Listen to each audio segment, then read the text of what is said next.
Hello, I'm Tammy from Sea Spots Farm in Rocky Mount, North Carolina, and today I'm going to show you how to get your birds ready to ship. The boxes that I use are these green FeatherX boxes. I ordered them in amounts of 12 because it's less the more you get. And it's pretty easy. It tells you on the edges to fold 1, to fold 3, etc. So we're just going to fold 1, and then 2, 3, and then you fold in the top one, which is 4. And it says push down and tuck in to under fold 1. We do that. Pretty easy. And each box comes with one of these to go in the bottom. This to make it nice and flat for the birds. And you see that they have the film to keep contaminants out, and that's good for the birds. Plenty of holes for breathing. This size box is a 12 by 12 by 12, which is the maximum amount United States Postal Service will allow for the least amount of price. This is on average $70 to ship one of these boxes across the country. I'm in North Carolina and I ship to California, Washington, etc. And it costs just about $70, like $69 and change, something like that. But if you wanted to ship 2 birds in here, you can make a divider. There's enough room if you have Seramas. That's what I ship mostly, to put 1 on each side. But 2 comfortably will fit in here. 3 juveniles will fit in here. Your next step up, if you've got, say, 3 or 4 adults, is going to double your price on shipping. And these boxes equal out to about $10 to $15 each if you get like a dozen or a dozen and a half. So anyway, these I found are the best ones out of all the shipping boxes I found. They can be a little more expensive, I believe, but all the shipping boxes that are United States Postal Service approved are all about the same. But these are nice quality. I like the strength of the cardboard. They come with the extras like this thing that goes in the bottom. And what I do is I will put a handful of shavings in the bottom. I didn't bring them over here. But I put a handful of shavings in the bottom, just enough to soak up any moisture from the birds pooping in there. And not so much that they're going to be breathing in dust if they get stirred up. And for food and water, you're not allowed to put liquids in the box. So what I do is I use 2 of these small party cups. And what I will do is I will make 2 holes in the side of the, where's my knife? The side of the box. Put my cup inside so I know how I'm measuring. And I want the cup to be sitting on the bottom. So the bottom of it is supported. And through the cup and the wall of and I'll show you from the inside after, I make a hole, and then I make a hole right above it. I use a knife. It's easiest for me. It's a little pocket knife. I actually use bread ties or that type of material to hold it in because it's flexible, it's small, it's easy, and basically they're free because bread ties would be leftovers to be thrown out. So I just put it through there, and then through the top one, and I give it a twist. Then I take my tape and I cut off a piece. It's going to be a big enough size to cover that because we don't want our box catching on anything. So I usually do this much. And I tape down. You can put it in any corner, doesn't matter. And if they're babies, well, yeah, I don't ship babies, but if they're young birds or particularly small birds, you can use your scissors to cut it down, just leaving a little edge that you'll be able to hold it. But the birds I'm shipping today are going to be, this is good for them. And like I was saying, you can't ship water. So what I do instead is I cut up fruit, grapes, watermelon. Although if I ship watermelon, I tell people that the red in the box is just watermelon. Raspberries, blueberries, anything that's going to have a high water content. I've used lettuce before that works well. And I always add enough that's going to cover if shipping takes an extra couple of days. It doesn't usually, I think I've only had one, maybe two in 10 years of shipping that have been delayed. And they made it fine because I had extra supplies in there. So I'm just doing same thing I did on the other side.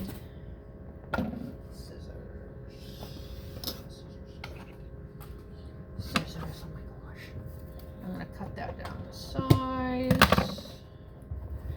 And we want to secure these rather than just setting a cup in there, because they will knock them over and make a big mess and possibly not be able to get their food or not want to eat it if it gets mixed in with the bedding and poop and stuff. So, but let me show you what it looks like on the inside. So this is what it looks like on the inside. Cup in each corner, secured by the ties. Sorry, I'm trying to get the best way you can see it. That's what I do. And then using extra cardboard, if I wanted to make a divider to put two in here, I would, and then I would put 2 cups for each bird on each side. And I always want to put the food in cups. Some people will just drop the food in there, and like I was saying, some birds aren't going to eat that if it's mixed in with the poop. So I always put it in cups, and even if they jump on it, I found that 99% of the time they don't knock the cups off and they don't hurt themselves because it's just plastic. So that is our tutorial for putting in or getting these boxes ready to ship. To close them up, once you're all set, all it is the side that's got the little extra on it is going to fold down, and there's a little slit in the box that it goes in so that it's going to stick out like that, and it kind of locks it in place. And then you fold down your top, and you've got your 2 here. Let me adjust this a little bit more. There we go. Then we've got these, and they come with the little handles. Just had them here. Oh, here they are. They come with a handle for each. They just slip in here, each one.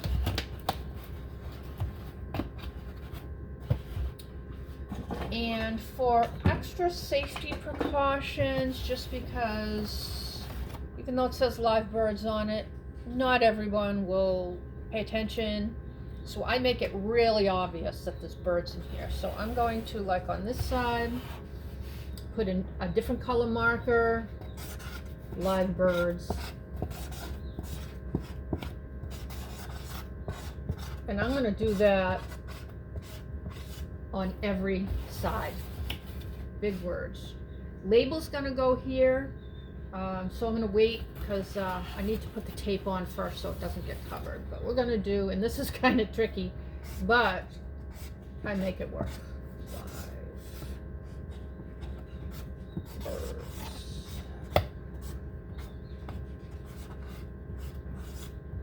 I like to get that a little underline. This says live birds, so I'm going to circle it and do one of these. Okay. And then once the birds are in here and they're all set, and I would have done this before I put the birds in, I will take tape once they're in, tape it here, just to make sure that's extra secure. I also, on the top, will write sender and my phone number. And then I put one of these fragile stickers here above the live birds, but kind of to secure that handle in there. And the other side, I take a piece of paper, one that doesn't have writing on it, obviously, and I will put in big letters, live birds. If it's in the summer, I'll write something like, please keep us cool, thank you the birds, a little smiley face, something cute. Or I will do, if it's in the winter, like now, please keep us above 60 degrees, thank you the birds, and I draw a big picture of a bird, of a chicken, and people seem to like that. And I will tape it right here, like this, on the top. And it goes like that. That way nobody's going to miss it. It's absolutely clear, because we do not want anything to happen to our birds on their way to the post office. As for labels, you can bring it to the post office. You always want to send express, which takes 1 to 2 days. And you can go to the post office and they give you a form. This is a Priority Express form. You fill it out, you put your name and address, the person you're sending it to, their name and address, and your phone numbers. You always want to add phone numbers. And then I have everybody pick up at the post office, because I don't want any boxes being left on porches and left in the sun in the summer, or who knows what's going to happen. So I have everybody pick up at the post office. So I put right in here, hold for pickup, with stars, and then I put on the box their phone number. Please call phone number for pickup. Now that's one way to do it. I found an easier way is you can go on the United States Postal Service website and do click and ship, and you can put in all your information there, do express, print out your own label, and then just tape it on there. That's what I do. I just get my label, I've printed it out, and see how I have hold for pickup and their number. I do that, and then I just tape it on here, and it prints out a record for yourself. But I'll do that, and then I'll tape it right there, and I'll put live birds on the sides, just kind of an extra, but that's how that works. And then you can just bring it to the post office, and they know me at my post office, so now I can just bring it to the express area of the post office and leave it on the counter, and they ship them. If they're not familiar with you or you shipping birds, I would bring it to, get in line and just say, I've got this box to ship, it's all set. and they'll be good to go. That way they get to know you and know what you do. So if you drop off a box, they're not going to be like, what the heck is this? So that's what I do. So, and I've never had any birds lost. I've had them misplaced where I was able to track them down with some phone numbers. The post office does move their birds 7 days a week. Even on Sundays they move it. If they're going by air or whatever, they do actually move during Sundays, as far as I know. And like I said, it takes 2 to 3 days, and they usually arrive very good. The post office has been very good taking care of my birds. Nobody's ever arrived with damaged boxes or anything like that. So I, in over 10 years of shipping, feel very confident shipping birds. And I guess that's about it. If you have any questions, feel free to message me. Check out my website, cspots.com. That's the letter C and then spots, S-P-O-T-S. Farm, F-A-R-M, at netzero.net is my email. Or, like I said, cspotsfarm.com. And if you have questions, just ask away. I'm always happy to help. Okay? Have a good day and happy shipping.